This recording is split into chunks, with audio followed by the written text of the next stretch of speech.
Hello, everybody. We're going to do a quick sound test. Check, check. Check. 1, 2, mic check. Does anybody have any trouble hearing us?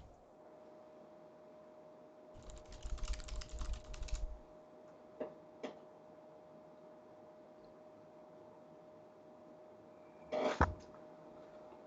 hearing an echo. An echo? Yeah. Is it on your end? I don't hear an echo on my end, but I don't.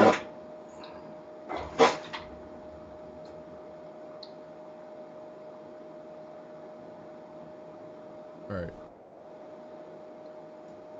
You don't have a window open by any chance, do you? A window, like a YouTube window open? Yeah. Yes, I do. Do you want me to close it for a sec? Yeah, if you're watching the I mean, I stream. turned off the volume, Oh, but you turned off the volume? Okay, yeah. so it might be okay now. Yeah, because that was probably causing the echo.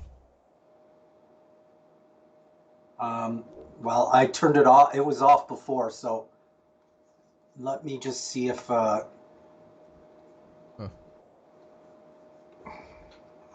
I don't hear it now, so I think we got it Okay. cleaned All up. right. It's no big deal. It might have been on my end. I turned down like my channel for the browser. Okay. But it sounds like we do have if we got that echo, we probably have sound doing just fine.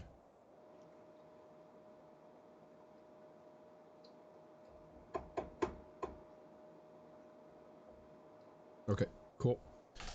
Okay, so hello everybody. I'm Art Francisco. And I'm Andrew G. And this is the Marxist Line. To learn more about the Marxist Line, you can check out our Reddit page at reddit.com/r/Marxist_USCA. And you're welcome to post about the show or about your group, any events, articles that you want us to cover, criticisms, etc. This is a Reddit page that was designed to support the Marxist community and to support serious discussion in the United States and Canada, and as well as abroad. Yeah, so you might notice we're on YouTube this week. So yeah, we'll have all that information about the subreddit on our page. Did you already put it on there, Art? The subreddit on the page? On the YouTube channel or whatever. I The guess the YouTube channel has not been posted to Reddit yet. No. Okay, yeah. I mean, we'll get all the information on YouTube about the subreddit later or whatever. But yeah, so this is our first week with YouTube. So first kicking off the show, we'll be doing all of our stories will be on the situation in the Philippines with the Communist Party and Duterte's um, kind of determination to stamp them out, so to speak. All of our articles in current events will focus on that this week. And over in Theory and State, what are we covering? Theory and State. Yeah, we'll be covering. There's a roundtable on China between the Lausanne Collective and Critical China Scholars, which is the group that a group of academics that put out a criticism of the, I think the QAnon. I'm totally mispronouncing this, Andrew. So you're gonna have to help me. I think it's Qian Collective. Yeah, Chow. Yeah. Anyway, and then we'll also cover the RSN, the Revolutionary Socialist Network, document on the labor movement. Yeah, so let's get started, and maybe we should do a quick recap for our new listeners on who this Jose Maria Sison is. Art. Yeah. So a background on that. Jose Cisan, he's the founder of the Communist Party of the Philippines, and his history goes back pretty far. He's currently in self-exile in the Netherlands, kind of like Bob Avakian, and and, and he's basically the main theorist behind the CPP, founder and theorist, and he's still around. He's still Yeah, around making statements. yeah. I mean, he was. I mean, he was a professor in the Philippines before. Was he? Was he not? I think That's so. yeah. Yeah. I Yeah. mean, yeah. Yeah. And then yeah, but he has been in exile for a while. And so this first one by Foreign Language Press is some selected works by him. Have we? What is exactly the Foreign Language Press, Art? Is it like So Revolutionary foreign Press language or press is a Maoist publishing house. okay? Where's it based out of? I don't know what country it's Yeah. based out of. Okay. Not currently, but it goes back pretty far. Um, and they've recently been republishing Mao's selected works, uh, and so and then they've decided to publish these selected readings of Jose Cisan. Now, I think it's good that they're publishing his writings, which may be a little difficult to get a hold of, and so now it's becoming more available. I'm interested in reading some of his writings. I mean, if you've been following us for the last few weeks, you'll know that we have some criticisms of him as well, uh, and but with things going heating up in the Philippines, it's probably worth taking a look at. Yeah, definitely. Um, have you looked at any of these yet? Yeah, so I haven't read his writings yet. No, so I'm probably gonna end up ordering this book, and so I do think it's good that they published it.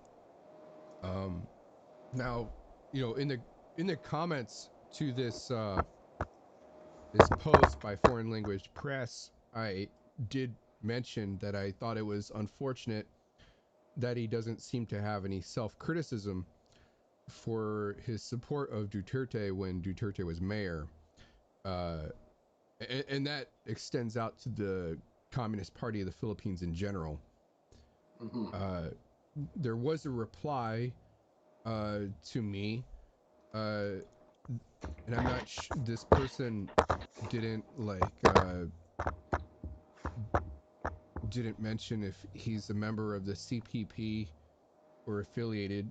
I'm assuming he is, uh, because the CPP has basically uh, thanked Foreign Language Press for publishing this. Yeah. Uh, but this person that replied to me, uh, Zach Figueroa, he basically said uh, that as far as Duterte and the CPP goes, um, the Social Democrats and the Trotskyists are obsessed with misrepresenting it, and uh, and that they were never on friendly terms, and that it was only about basically negotiating a ceasefire with the CPP, with the NDFP in particular.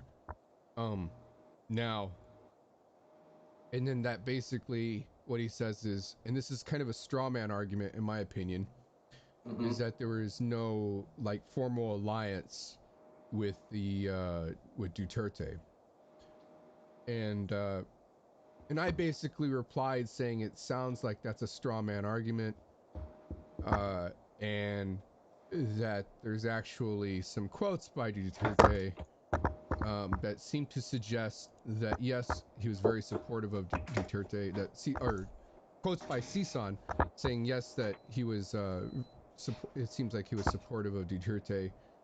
For example, I quoted CSUN while Duterte was mayor and while Duterte had death squads operating. He has many. This is Duterte. This is CSUN talking about Duterte. He has many nice things to say about me, and I'll zoom in if anybody's having trouble reading this. I just noticed that.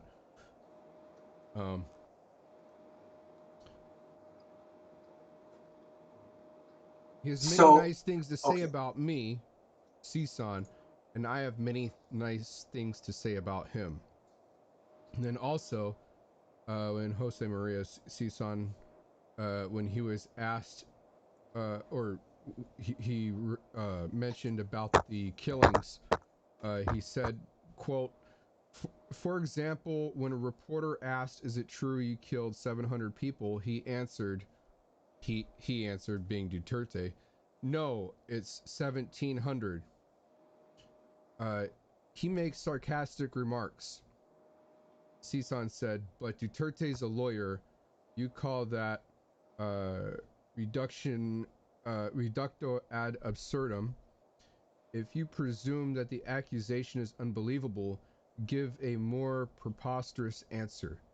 So what CSUN here in this quote is saying, he's saying that Duterte was just bluffing or joking about the claims that he's associated with these death squads and these murders, and that it's just a joke, and that he was just simply ridiculing it. And then later, CSUN also wrote or said, Duterte is careful if a police arrests a carnapper or a kidnapper from Bulacan and he asked Duterte what to do, he would say, kill him if you want to. But that in that way, no one would say that he gave the order to kill. Yeah, so I'm just wondering, so was it on this thread that yeah, I think it was this thread, or maybe it was one of the next thread on this, that was it this guy that said there's no evidence of the 9 people being killed or whatever? Yeah, it was I don't think it was in this thread. That was in another thread, and I don't think that was by a member of the CPP. I think this person might actually be a member of the Communist Party of the Philippines here. Okay. And the thread is on Foreign Language Press's Facebook. Okay, I'll address that later then once we get to the other articles. But since we're on this theory, and I want to ask you about the comparison to, because we've covered India before, and I mean, I think compared to India, I think, I mean, what are some of the the differences here? I mean, this seems like they're a little more organized than the Indian Communist Party. And I mean, what can the two learn? Or I mean, what's the difference between this and the Indian Communist Party? Well, it depends on which Indian Communist Party. I mean, I think in general, I mean, they've made some pretty weak statements in the past. Right. I mean, I think what I'm trying to say is I think that the Filipino Communist Party is on a better path, so to speak, than the Indian Communist Party. But at the same time, they seem more organized. But at the same time, in India, they're having these mass strikes. It's, to me, it's like there's the theory in the Philippines and the actual movement happening, without the Communist Party in India. Well, I mean, I think India. I mean, how do you see it? It's easy to look at India and say there's more fireworks happening in India, but India is a much larger country as well. And the other thing is that that the Communist Party of the Philippines is associated with the Communist Party of India Maoist section, which I think Okay. is the CPIML. Uh, and uh, so they are basically like loosely affiliated. They do basically kind of share each other's news on occasion, and you'll find like CPIML stuff on the Red Spark website. And Yeah. so I mean, uh, because I'm just saying. I mean, there is there is a very different dimension in the Philippines for quite some time with waging. There's like actual guerrilla warfare and talking about it in the Philippines compared to India. well So that's I mean, that's not yes. true because the Well, Communist okay, go ahead. Party of India ML, so the Maoist CPI. So there's multiple CPIs, right? There's like a kind of a Stalinist CPI that's more involved in like elections, and then there's a Maoist CPI, and they're closely affiliated uh, with those who are basically involved in a guerrilla war against the Indian Army.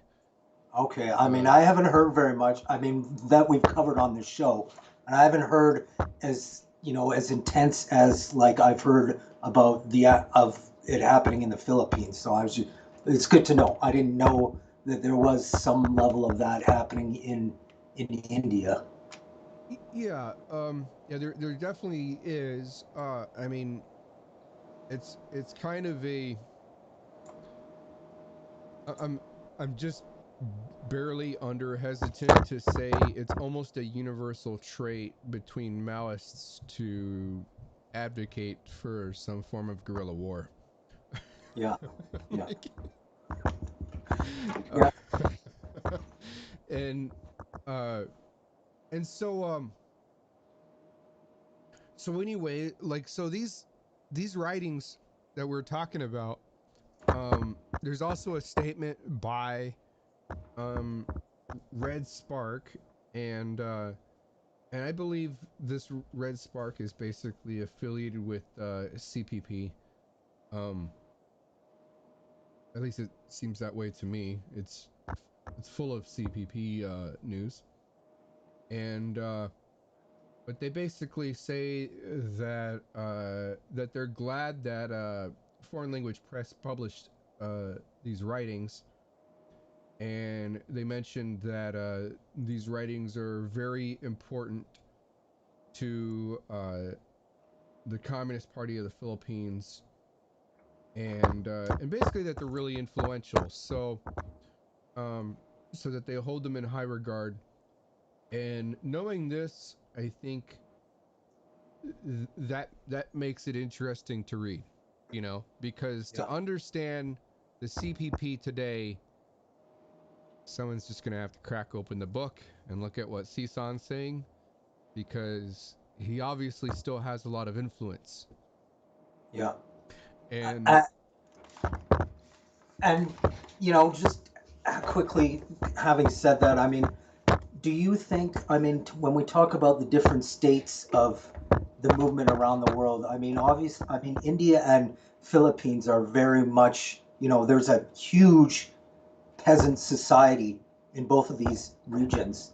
So, I mean, do you think this kind of historical, theory is important to check for the, young revolutionaries in that country to be studying up on? I mean, it's I obviously can't say if it's important important or across not. the I board. haven't read these particular selected works. Yeah. Um, so I I haven't guess, read yeah, we his should like have to, yeah, hold off on that until we look into what he's actually saying. So, yeah, I haven't read his more like deeper political and theoretical statements, so I can't really confidently say that they're wrong or not. I don't like yeah, to make statements on things I haven't read. Um, but I suspect that there's problems uh, and uh, and so that's my suspicion, and it's based off the fact that there doesn't seem to be any self-criticism by him or the CPP on their support for Duterte. Yeah. I, Uh, and that just seems like a very glaring thing that needs to be done, you know? across the board, Yeah.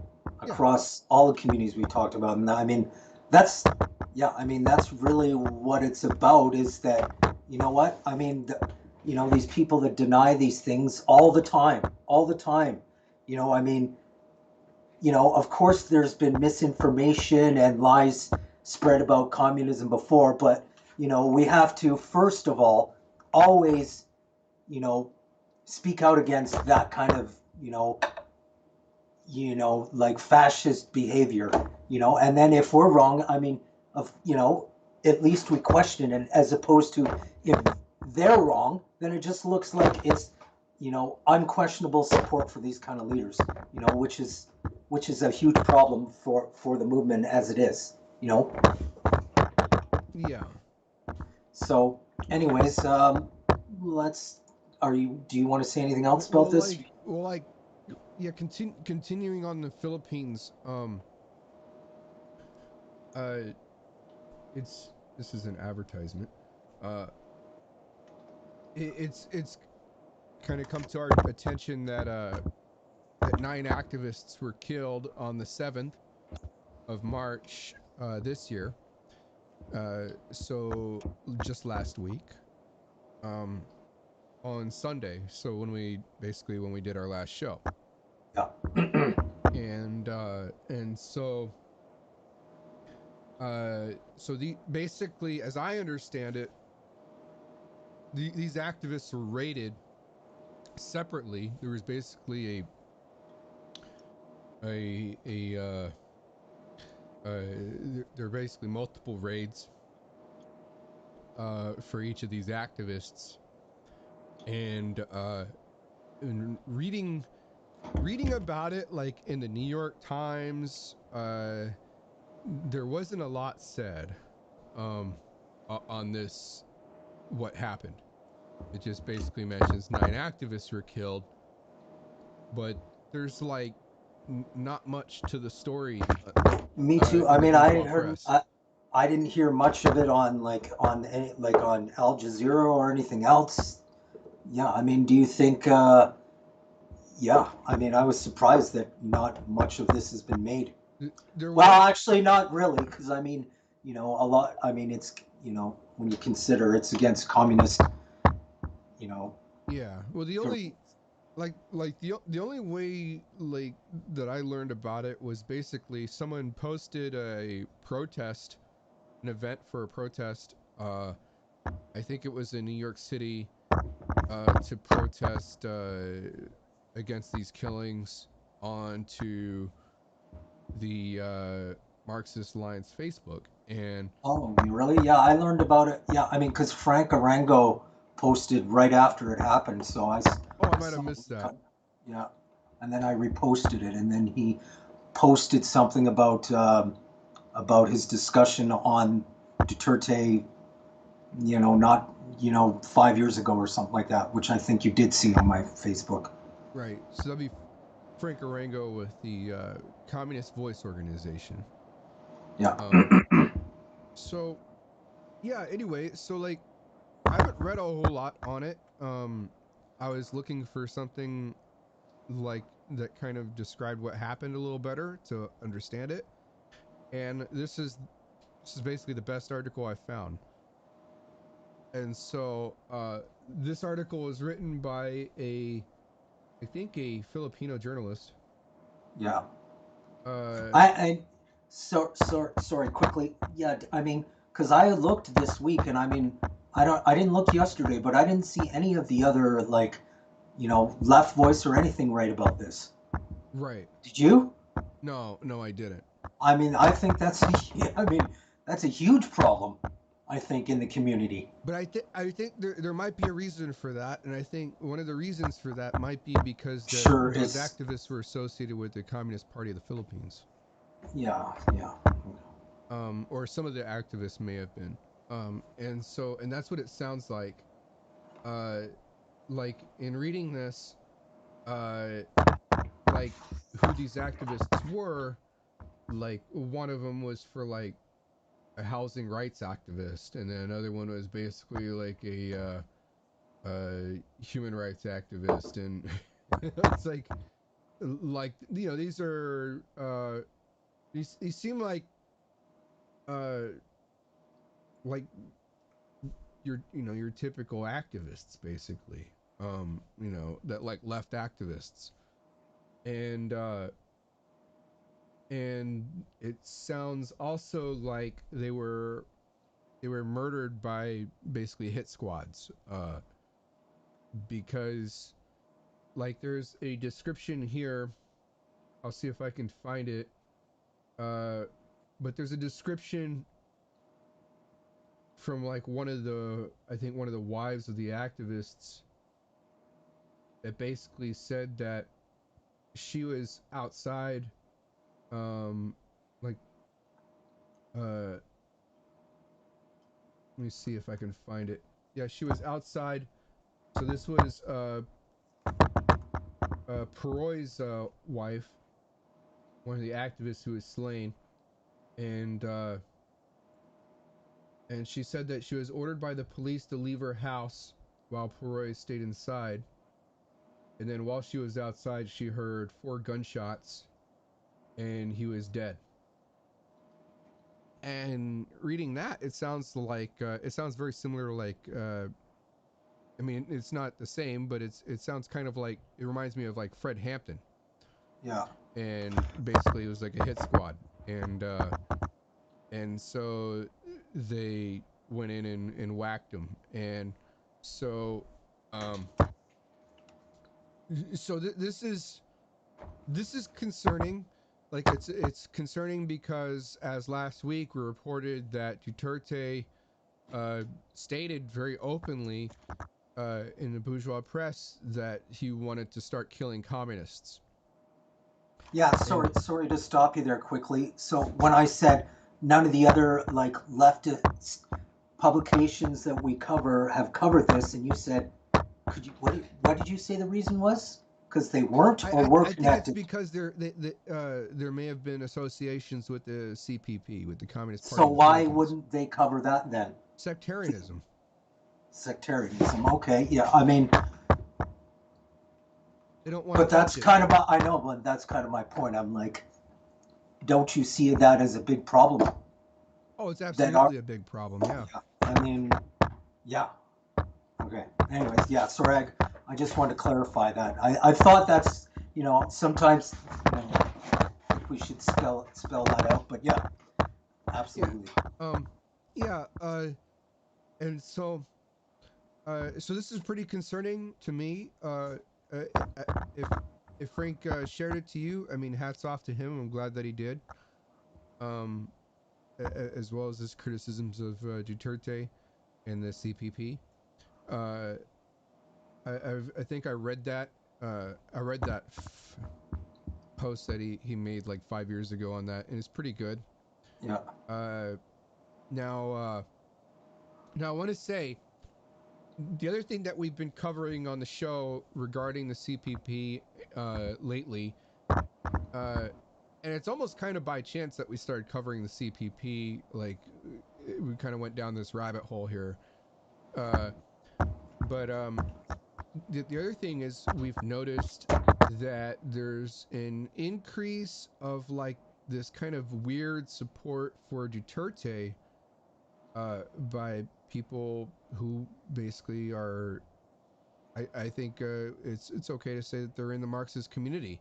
Whether they think they're Marxists or Yeah. not is different, uh, but Definitely. I mean, I mean, I've seen it right. all And over the so like place, and we covered an article that said that referred to Duterte as a comrade. yeah. And then I know in the Marxist internet discussion group on Facebook, there was someone that looked at these killings here and said that the police were simply defending themselves. Uh, and that these guys shot first. Yeah. But reading this article, it doesn't sound that way. Mm-hmm. And even then, it's like that seems like a pretty poor way to show solidarity with other people within the Marxist community, with other communists. But that same person that said that, who is I think an Australian, who said that, who basically apologized for Duterte and said that the police were defending themselves against these CPP members. That person is also an apologist for Xi Jinping and a denialist that that the Uyghurs are basically being oppressed in Xinjiang. So we're we're seeing like these connections being built here. I know. Yeah, it's not good. Yeah, that's what I'm saying. Yeah, like I mean, yeah. Anyways, yeah. So, what about this next article by Cison himself? What did you make of this one? So this is so Cison responded to the killings, right? Yeah. So there's the 9 activists that were killed, and we think that they were affiliated with the CPP, or at least some of them may have had, whether they're like members or not, or like loosely affiliated, I don't know. But the CPP seems outraged by this, and it sounds like they were members or affiliated. And Cison basically denounced this, and he denounced Duterte.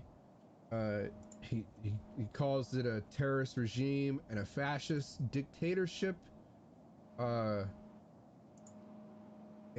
a serial mass murderer. And he's saying that he's becoming more desperate and lethal, and he's looking to kill and destroy as many people, the CPP and the NPA, and he also says that that there seems to be if like a Biden connection. He's saying that Biden gave the ghost signal in these killings, which I don't know. I mean, that's I haven't. I'd have to see an article Yeah. or some evidence of that. Yeah, I mean, definitely, yeah. Those are some claims that need to be substantiated. Right. But And then he calls Duterte mentally ill and deranged, and and basically denounces Duterte. And then he mentions like the economy's really, there's like the COVID-19 and the economy, it's affecting the Philippines, and that in that the Duterte has taken advantage of the pandemic to basically railroad in like these laws of state terrorism and anti-terrorism, anti-communism, and take huge amounts of money, like corruption, etc. So like it's for one thing, I think it's good that he denounces Duterte. like, yeah, I mean, like obviously, the yeah. harshest You're probably possible leading terms. to where I was going to ask you because we covered some criticism on CSON, and I'm just wondering what the way forward is. Should there be a clean break from CSON, or do you think that what should be done here? Do you think? I mean, he makes a claim that there is a CSUN needs growing to come ground. clean with his support of Duterte in 2016. Yeah, You know, that's important. Like, yeah. like he needs to say, uh, "It's I true. I fuck. supported Yeah, Duterte. I made a terrible error. You know, uh, I'm not gonna, you know, I apologize. I apologize for it, and there's no excuse, you know. And he needs to come clean about why he made that judgment, the theory behind making that judgment, and what, you know. And there needs to be some kind of reflection, like we have we have what happened, right? We have like a, you know, we have a history now, right? So we've outlined a history of what happened. And instead of saying, hey, it's just the trots that are trying to slander me, which I think is bullshit, Yeah. he needs to come clean with the history, and basically come clean with all of it. Basically say, hey, look, we really fucked up by Yeah. You basically fucked up. You guys supporting got off the. Duterte. You know. Yeah. And He's. then he needs to say, hey, and here's how we're gonna make it right, okay? Yeah. And that's really, I don't think that's a whole lot to ask It's from not, and I anybody. don't see why that there isn't a more of that because there should be a lot more of Well, that. I think we It don't see it open because door. nobody in the Philippines is demanding it. I know I'm not just saying that. I'm just saying within this And the community too. trots are not demanding it. The trots are only using that history as basically a way to boost their own organizations. Against the mouse. Yeah, against the Maoists, it's pure opportunism, and uh, and so they're not really demanding that. They're not saying that that should be demanded. Um, there's no groups, as far as I've read, that have been saying this, and but it seems like the most reasonable thing to demand by comrades, and we should encourage Filipino comrades, especially those within the Philippine Communist Party, to basically say this, like it's not a lot to ask for, really. And if they did this, like if they were to say, hey, we really messed up by supporting Duterte, we should have never done that. We did it on this basis and we were wrong, and we're going to reevaluate the reasons why we did it, you know, and so we don't do it in the future. uh like that would make me feel a lot more comfortable, you Yeah. know, about saying that these are our comrades that we can trust. Yeah. Absolutely. So, any final thoughts on this before we head over to theory and state of movement? No, I mean that's basically it. I mean, I wanted to point this out, and like that CSUN has denounced Duterte recently. I mean, he's done it in multiple articles I've read, but he Needs to hasn't. make that connection to the past, right? Yeah, he hasn't made that connection to the past. That basically, yeah, Duterte's a monster, and he helped to put that monster in political power. Yeah.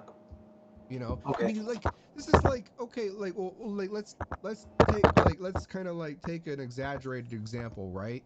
Let's say there's a communist party in country XYZ, and they freaking put Hitler in power.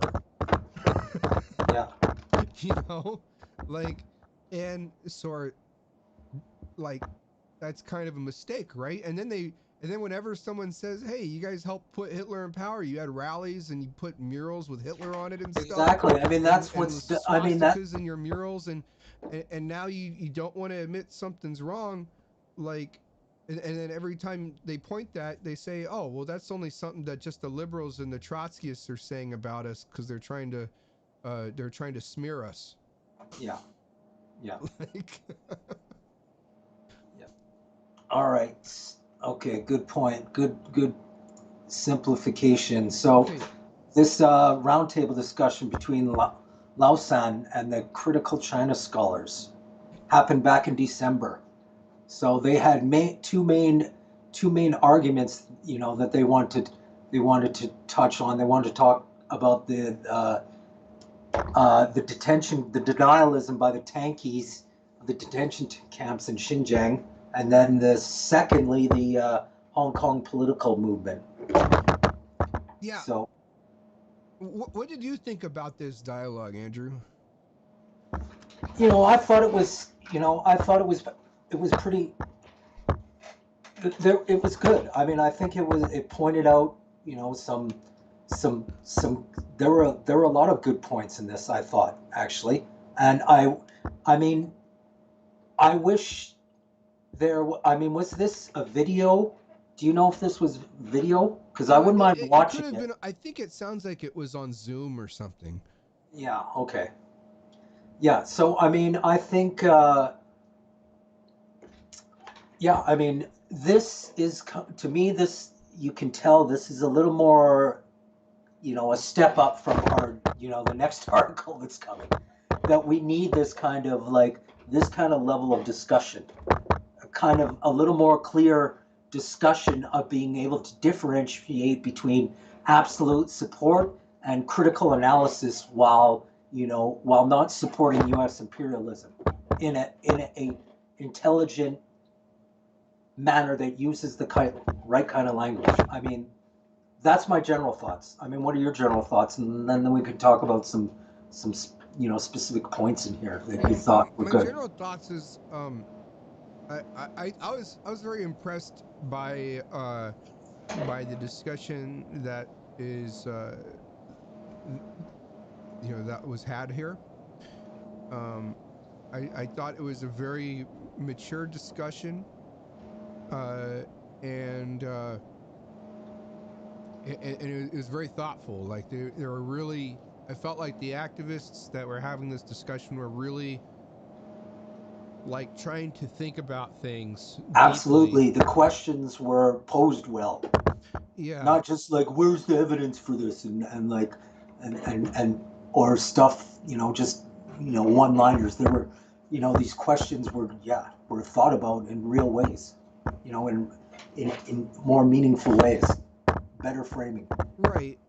And like they're thinking about like relationships between like what's what's happening like with Xinjiang and and the relationship between that and like the tanky basically attitude towards Xinjiang and the Uyghurs and the denialism of what's happening to the Uyghurs and uh, as well as the connection between that and the tanky attitude toward the Hong Kongers before that, and then and I'm really glad that they made that connection to Assad and the Arab Spring and the left's attitude toward the Arab Spring.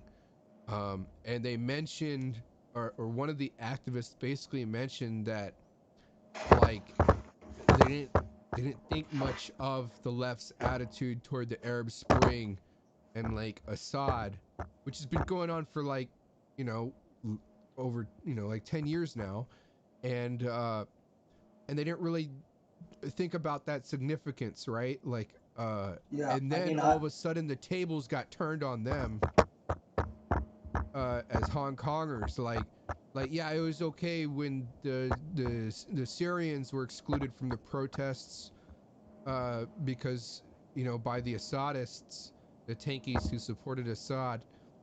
But then the same thing happened to the Hong Kongers at the protests where they were denounced as well, and yeah, it caught them off guard.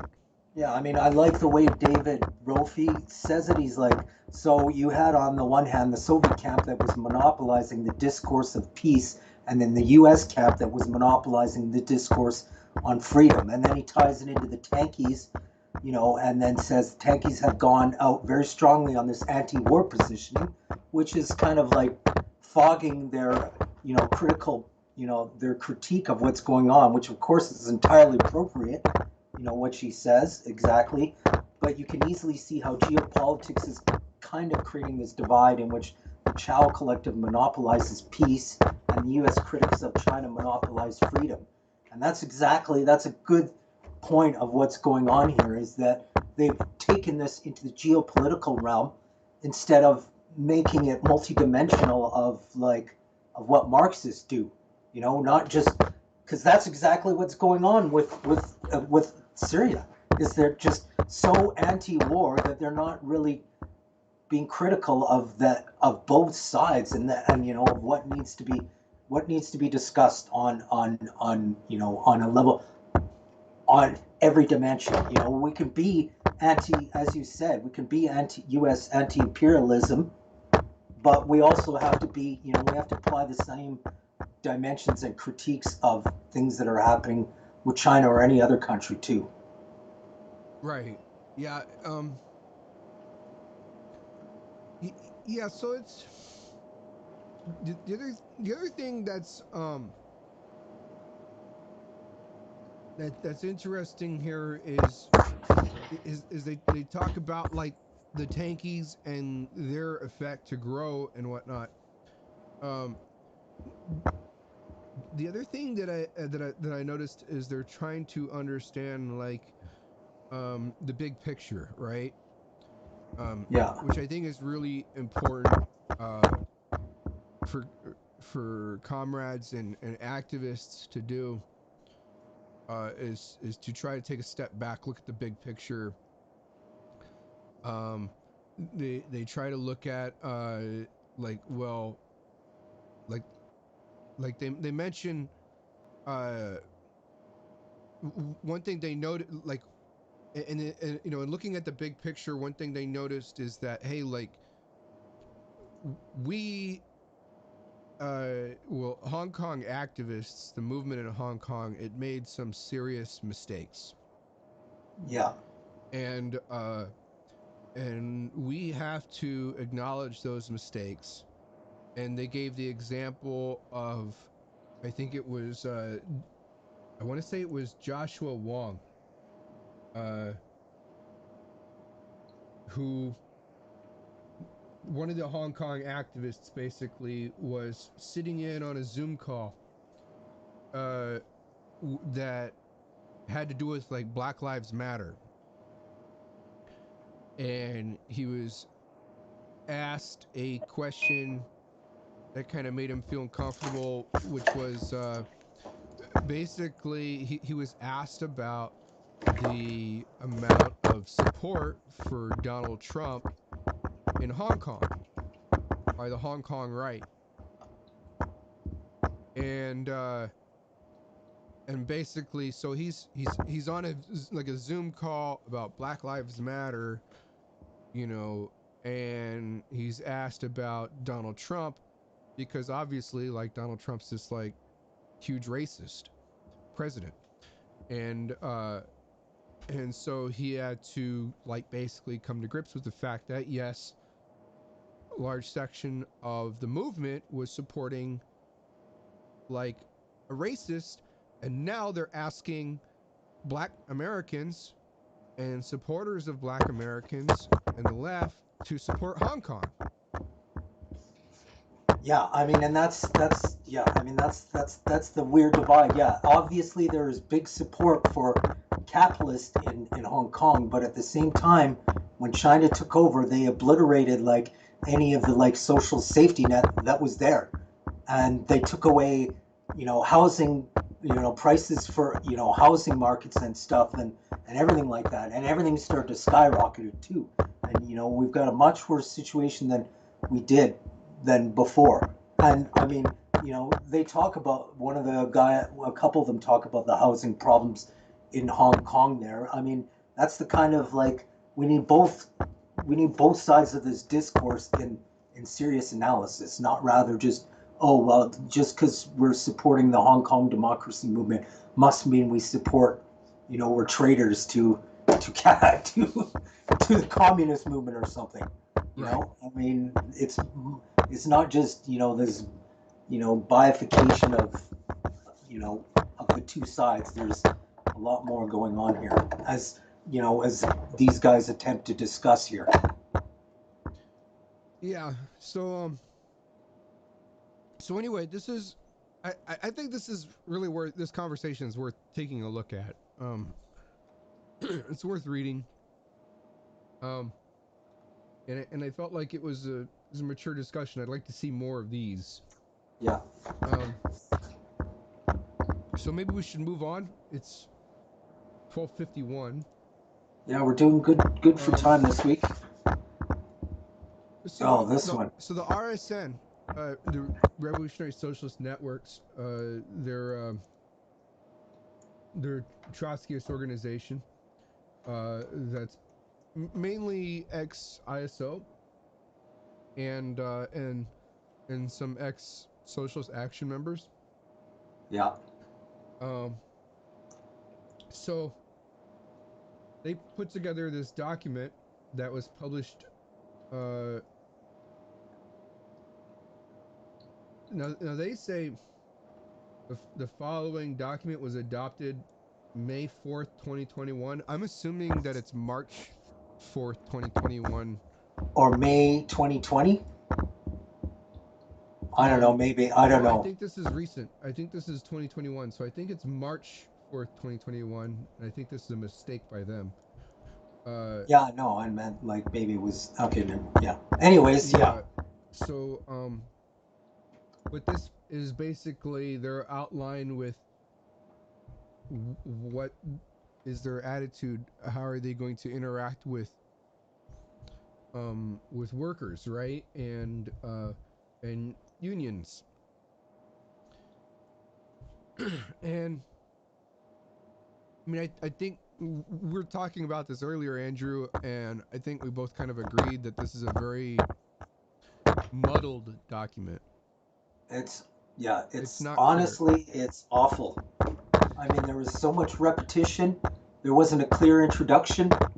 You know, I didn't. I actually forgot what the point was until I read the title again, and then they didn't even give me a direction of where it was going, and I felt like they were saying the same thing over again, and it was so not structured, like at all, in a way that is going to be accessible to workers, or to to especially in this situation when they're talking about unions and workers. I mean, this is just muddled, yeah, all the way through. Yeah, and like, so as I see it, I see it as they're trying to form some kind of policy with how they're going to work with unions or interact with unions, right? Like Yeah. what's our union policy? And that's what I see this document as. This is like their union policy. And also another big criticism, which they don't do, and some others have to, you do. Anytime you're putting like something like a serious statement out like this, and you're using percentages or numbers, you need a source. Like it says, union rates are, Yeah. privatization sector is about 7%. You need sources for this kind of stuff, for serious documents like this.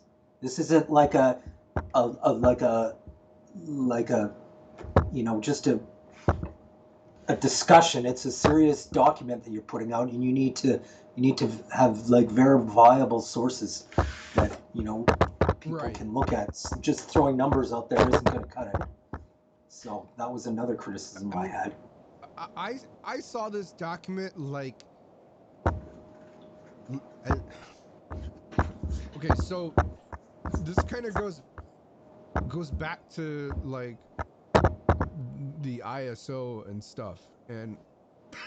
And so I see this document as like, well, we as an organization, we have members that some of them are in unions and others want to join unions, and we talk about unions a lot, and and they don't know what to do, right? Like they support strikes and they support the workers, they want the workers to organize themselves. And so it's like, so what do we do? What we need to have a plan here, and on what to do with the unions and workers around unions. And there's like a whole lot of like there is a desire to like put out some kind of statement on that, some kind of policy, to build some kind of policy, but then there was not a clear depth of understanding of what they were getting themselves into when they started this. Yeah, because I mean, down below they start off a paragraph saying, we need to study the examples of effective rank and file organizing, even those that were short-lived. Okay, well, where's this? They don't even go into that. That's the starting sentence of a paragraph. You just progress with that and then maybe give some examples. Or I don't know, maybe there were some examples before and stuff, but they just totally change gears and go into something else. I mean, this is very confusing, guys. Very confusing. I mean, I'm not saying that I'm the best writer, and art, it's, I mean, I'm clearly improved, but it's taken you a while to be able to structure clear, concise, well stated arguments. And this isn't, I mean, it's nothing to be, yeah, this was totally rushed. And I mean, I think they were in over their heads here. yeah. Um, And this point's exactly what we need, a more concentrated, more unified. We don't have to agree on everything, but we can put out better statements than this that, when workers are going to read this kind of stuff, they're going to be like, what the fuck are they talking about? well, If we can't understand where they're going on this, and we're analyzing this kind of stuff all the time, what do you think? Yeah, the workers aren't going to. well, the RSN never asked for any help for this. Yeah. They never put out a draft. They never asked for any help. They didn't post this to like our subreddit or any subreddit that I could find. And so that's there's multiple mistakes here basically, and this is like a big topic, uh, and they basically took it upon themselves to put together a policy, but I think that was a huge mistake. Yeah, I mean, this sentence, we want workers to take action for themselves, but we also understand that when people don't have the experience or this perspective of how to even take the first step, we may have to help initiate these activities by putting out this.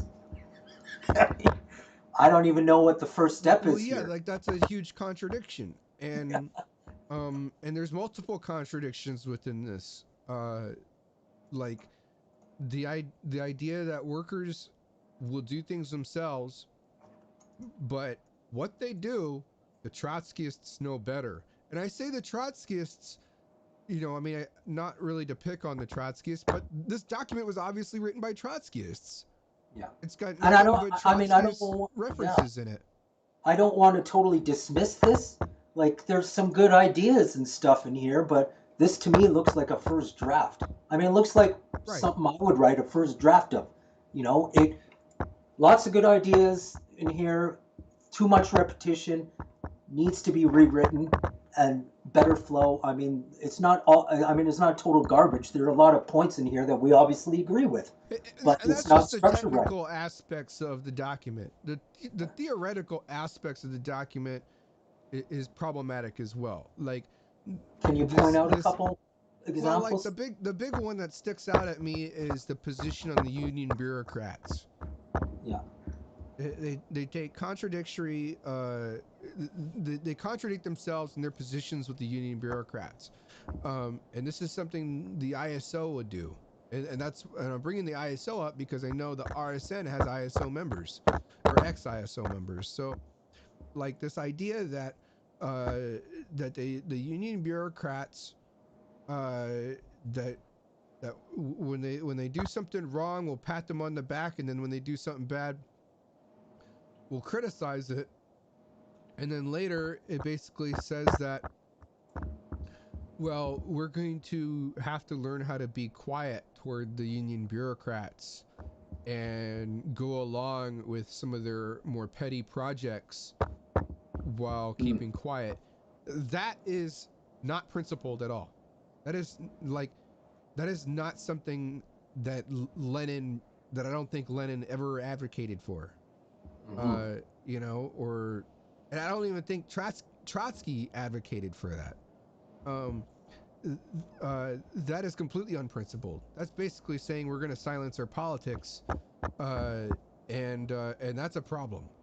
And then the other thing is they basically say that Well, instead of like exposing the union bureaucrats, what we're going to do is we're going to Democratize them. no, they said we're going This to is we're going to advocate for more struggles with the bosses, okay. Yeah. right? And then that will our struggle with the bosses will help workers to see the light on the union bureaucrats. Yeah. I think Quite that's also trend. problematic. I mean, I think it's also problematic because, it's just obviously there needs to be a struggle, but I think the language is a little bit old and dated, in a certain respect. But I mean, what do you think? Well, How is that problematic to you? it's not just that the language is old and dated. They're saying that the corrupt union leaders who make $400,000 a year, they're not going to like denounce them. Yeah. They're going to stay silent. They say it multiple times in their document, and that's something that I've criticized them like in Zoom calls for. Like I've criticized the RSN and Zoom calls. I've basically said, look, you can't do this. I mean, I went through all that stuff personally Yeah. with the carpenters, you know. I mean, I'm trying to speak from experience.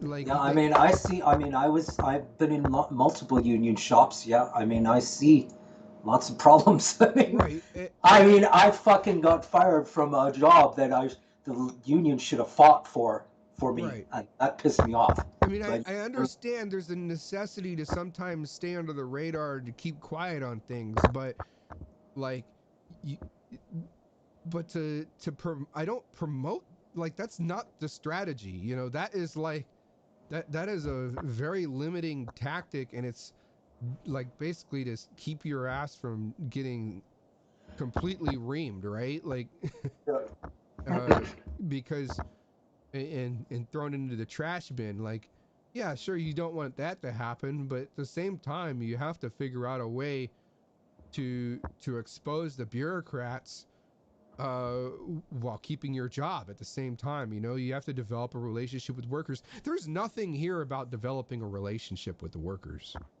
yeah, Like, and winning their trust over, and there's nothing here about that. Like, and I'm yeah, that's kind of what I meant. Is the dated? It's just us against the bosses, and it's not more about building, more solidarity among the workers, as opposed to just this or dated. trusting that the workers are going to take the right actions. Yeah. You know, like maybe the Trotskyists don't know. I mean, judging from this document, I know they don't know, but like, but maybe they don't know what the right course of action is. And that's okay too. We need more of like, okay, well, maybe we all need to discuss this Well, it's instead okay of if they saying, understand it. yeah. If you don't understand that, you don't know what the right course of action is, it could be a problem. Uh, Yeah.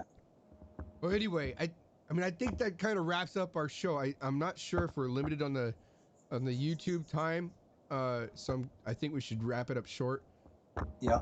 Okay. Um, but thanks for watching, everybody. We're gonna try to do the same thing on YouTube next week. We're permanently moving to YouTube.